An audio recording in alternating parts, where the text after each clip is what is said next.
Новиот закон за јавно обвинителство, кој е дел од реформската агенда, го помина првиот собраниски филтер.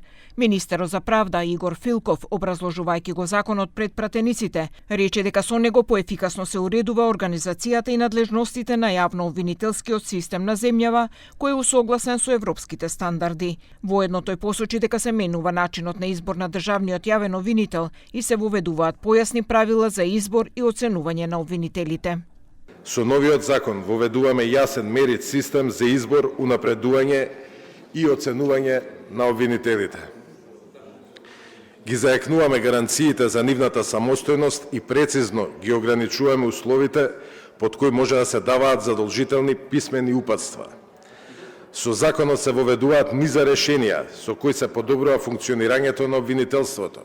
Но од опозицијата излегува со критики. Вела дека овој закон е најмалку реформски, особено поради тоа што му се дава силна хиерархија на државниот обвинител и на тој начин се урива независноста на јавно-обвинителската служба. Таков еден обврзен систем во кој целата концентрација на моќ е ставена во рацете на државниот јавен обвинител, ги доведува во подредена состојба сите и оние јави обвинители кои се начело на обвинителствата, дали више. За жал, ние ќе имаме едно јавно обвинителство во кое оние кои се и малку посвели обвинители многу лесно можат да бидат дисциплинирани и да ги доведеме во ситуација да не носат одлука, поготово кога тоа нема да се допаѓа на власта.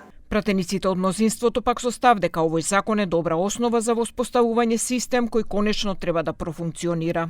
Мора да почнат конечно јавните обвинители да одговараат за својата работа, бидејќи јавните обвинители во претходните закони не одговара и правеа што сакаат.